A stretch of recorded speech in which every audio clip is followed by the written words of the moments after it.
नमस्कार दोस्तों, स्वागत है आपका। आज हम करेंगे योग में सबसे महत्वपूर्ण योग शीर्षासन, जिसे आसनों का राजा भी कहा जाता है। और इस आसन को करने से आपको मन, मस्तिष्क और दिमाग बिल्कुल शांत रहने में सहायता करता है। और जैसे आप नए हो तो इस आसन को करने से पहले आप किसी अनुभवी योगा प्रशिक्षक की देख-रेख में करें। चलो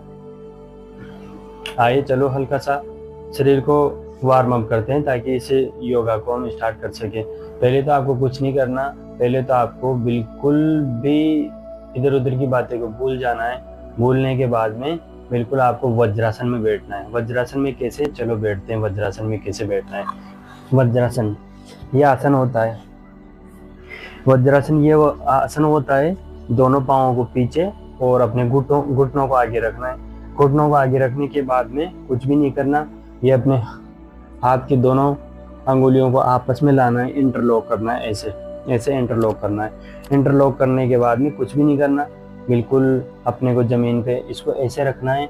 ऐसे रखने के बाद में बिल्कुल जो अपना शरीर का जो मस्तिष्क वाला भाग होता है उसको धीरे धीरे ये दोनों हथेलियों के बीच में रखना है। हथेलियों के बीच में रखने के बाद में हथेलियों के बीच में दोनों बिल्कुल फिक्स आने के बाद में कुछ नहीं करना, अपने को घुटनों को बिल्कुल ऐसे इस स्थिति में रखना है। इस स्थिति में रखने के बाद में घुटनों को बिल्कुल धीरे धीरे पीछे ले जाना है, पाँव की तरफ ऐसे करना है। ऐसे करने के बाद जैसे ऐसे करते हो, ऐसे करने के बाद में अपन को कुछ भी नहीं करना, धीरे धीरे अपने को सांस लेते हुए पाँव को बिल्कुल धीरे उठाना है। पहले उठाने से पहले अपने घुटने को मोड़ना है। कैसे मोड़ना है, ऐसे इस स्थिति में लाना। इस स्थिति में लाने के बाद में आपको कुछ भी नहीं करना, धीरे धीरे ऐसे पाँव को उठाना है। उठाने के बाद में बिल्कुल जब पाँव ऐसे बिल्कुल सीधे हो जाए तो आपको हल्की सी सांस लेनी है, नॉर्मल सांस लेनी है, सामान्य सांस लेनी है, बिल्कुल घबराना नहीं है। और लेने के बाद में जैसे आप शरीर को बिल्कुल इस स्थिति में लाते हो, तो इस स्थिति में लाने के बाद में आपको कुछ भी नहीं करना। 10 से 15 सेकंड के लिए आपको होल्ड करके रखना है शरीर को।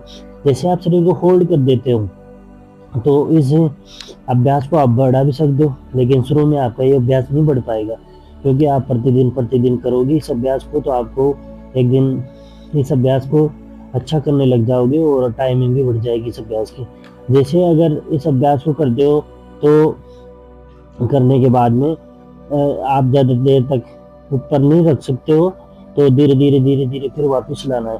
याद रहे इस अभ्यास को, जैसे आप ऊपर करते हो तो एकदम पैरों को नीचे नहीं लाना, धीरे धीरे इस स्थिति में लाना। इस स्थिति में लाने के बाद धीरे धीरे जमीन की तरफ लाना है, झटके से नहीं लाना, बिल्कुल आराम से लाना। आराम से लाने के बाद में आपको कुछ भी नहीं करना।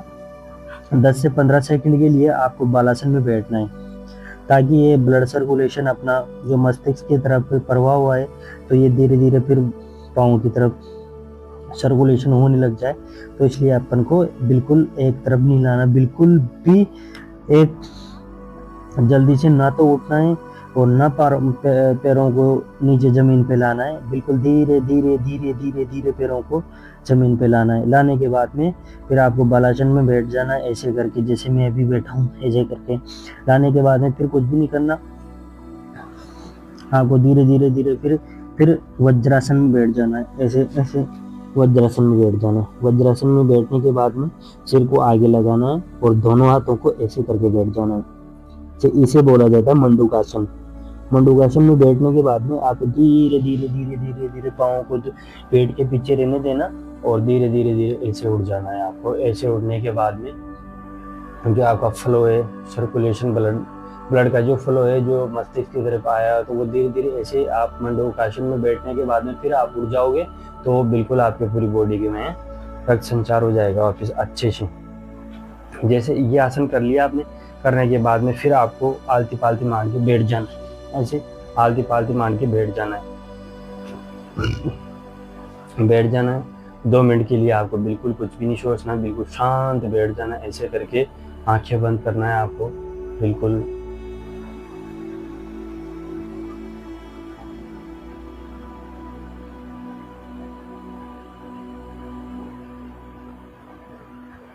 फिर 2 मिनट का मौन रखने के बाद में आंखें खोलना है। आंखें खोलने के बाद में अगर आप इसको रोजाना करते हो तो इसके बहुत अच्छे फायदे मिलते हैं, जैसे शरीर और मन मस्तिष्क अच्छा रहता है, आपकी याददाश्त और मानसिक बीमारी को बेहतर बनाता है, ब्लड सर्कुलेशन अच्छा रहता है, आपकी जो मानसिक थकान, मानसिक कमजोरी है वो बिल्कुल ख़त्म हो जाती है।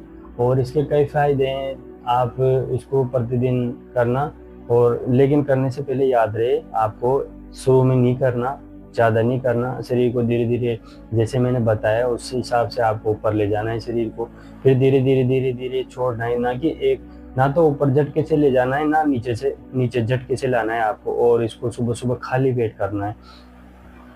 करने के बाद में इसके बहुत अनगिनत फ़ायदे हैं, और जैसे मैं आपको गिनाऊँ तो फ़ायदे इसके हैं, तो ब्लड सर्कुलेशन सही रहता है, मस्तिष्क में रक्त का प्रवाह सही रहता है। रहने के बाद में इसके बहुत ही फ़ायदे, जैसे किसी को एंजाइटी, डिप्रेशन, तनाव ये बिल्कुल ख़त्म हो जाते हैं, और क्योंकि रक्त का प्रवाह अपने मस्तिष्क की ओर हो जाता है तो अच्छा रहता है। लेकिन और इसको करने से आपके जो सफ़ेद बाल है वो भी धीरे धीरे धीरे धीरे कम हो जाते हैं, आंखों की रोशनी आपकी फिर से तेज होने लग जाती है। लेकिन याद रहे, इस आसन को करने के लिए किसी को अगर आप बिगिनर हो या शुरुआती कर रहे हो तो आपको अनुभवी योगा प्रशिक्षक की देख रेख में ही इस आसन को करना है।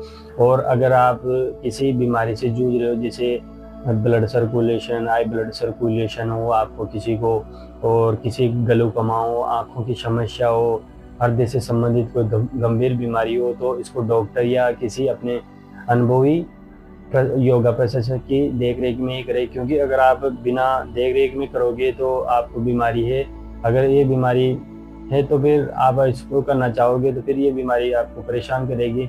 इसलिए आपको डॉक्टर या किसी योगा प्रशिक्षक की देख रेख में ही शुरू में करना है। जैसे आप करते हो धीरे धीरे धीरे धीरे धीरे करने लग जाओगे तो आपको बहुत अच्छा महसूस होगा। और सबसे बेस्ट फायदा इसका ये कि आपके जो भी सफ़ेद बाल हैं वो धीरे धीरे धीरे कम हो जाएंगे, आपकी आंखों की रोशनी वापस, जिसके चश्मा लगा हुआ है वो बिल्कुल चश्मा हट जाएगा।